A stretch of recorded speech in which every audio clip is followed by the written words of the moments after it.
Hi guys, Dan here, and today I'm going to be talking about the 5 easiest ways to move to Canada. Now, there's definitely more than 5 different ways that you can move to Canada, but today I'm just going to talk about the easiest ones. Now, it's important to remember that some people might not qualify for any of these different options, and some people might qualify for all of them. So if you don't qualify for one of these 5, it doesn't mean necessarily that there's no options available to you. It just means that these specific ones might not work. So if you want to see if there's anything else that you might qualify for, you can complete a free assessment at the link above. So number 1, easiest way to move to Canada, I said it before, I'll say it again, being the spouse of a Canadian citizen or a permanent resident. Now, there are different types of family class applications that exist for Canada, ones that are not just for spouses, but the easiest one is for anyone who is either legally married to a Canadian citizen or a permanent resident, or in a common law relationship with a Canadian citizen or permanent resident. Now, common law means that you're in a committed and caring and loving relationship, and you've been cohabitating for at least 12 months before submitting the application.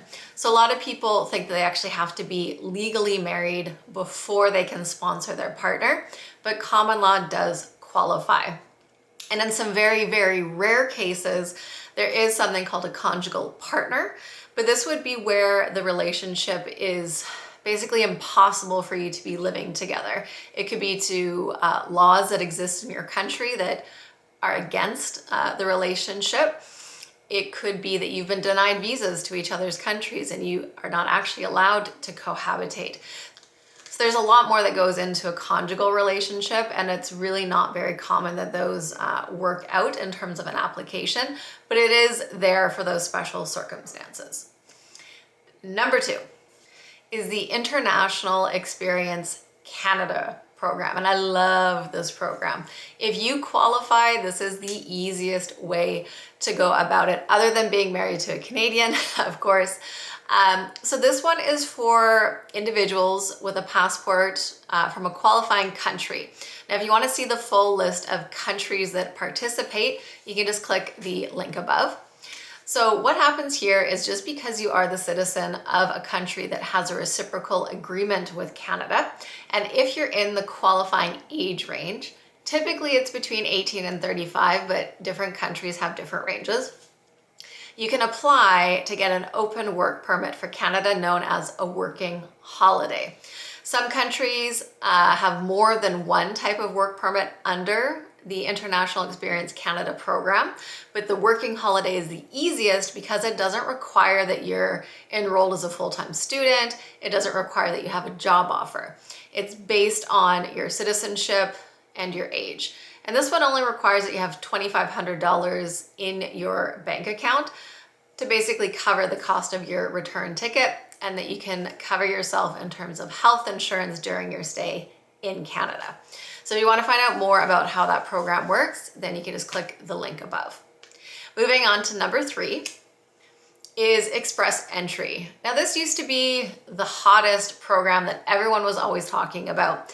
But since COVID, where IRCC essentially stopped picking people from Express Entry because the borders were closed, it created a massive backlog of applications, and it's become a lot more competitive, and you need a higher score to get picked.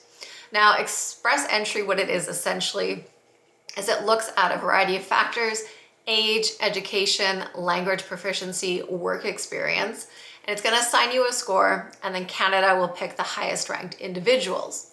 Now, IRCC has introduced in the last year targeted draws, and this is where it can become easier for you as an applicant. IRCC is currently targeting people that are bilingual in French and English. So if you can write an approved English and French test and score high enough on those tests, then you can get targeted in special draws where the score required is lower than the other candidates. They also do targeted draws for specific occupations, such as STEM, healthcare, transportation, certain trades, agriculture. So if you want to learn about the targeted occupations, you can just click the link above. So with those targeted draws, again, the people that are getting selected are getting picked with a lower score than anyone else. And those programs only require that you have 6 months of experience in one of those qualifying occupations. So you may need other years of work experience, but when it comes to the specific occupations that are being targeted, it's only 6 months, which is not too hard to do. Next up is studying in Canada. Now, a lot of people will say it's become a lot more difficult. Yes, IRCC has reduced the number of study permits that we're going to be issuing. They have made some changes to which spouses can get open work permits. But honestly, that's been a long time coming because we have always allowed a lot of international students into the country. So it wasn't surprising that that happened. But it's still a very good option for genuine students who want to come here to do their bachelor's degrees, master's degrees, graduate school of any kind, PhDs. It's still a great option. So with a study permit, once you get accepted to the school and you can show that you can afford the living costs as set out by IRCC, your first year of tuition, you can apply for your study permit. If it gets approved, you come to Canada, you study. After graduation, as long as your program qualifies, you can get a postgraduate open work permit, so you can get some Canadian work experience. And then typically after a year of qualifying experience, you can apply through express entry under the Canadian experience class, or you might be eligible for a provincial nomination as well. Lastly, it's with a job offer. I know it's not easy to get a job offer in another country. This is still one of the easiest ways though. If you can manage to score yourself a job offer with a Canadian employer, once you get to Canada and you have that year of Canadian work experience, then you can apply through the Canadian experience class or a provincial nomination. Some of the programs, when you're applying for your work permit, you can also be applying for your permanent residency through the provincial programs. So if you can get a job offer, maybe you're in one of the occupations that is currently in demand in Canada, that is one of the easiest ways to get yourself over here and be on track for permanent residency.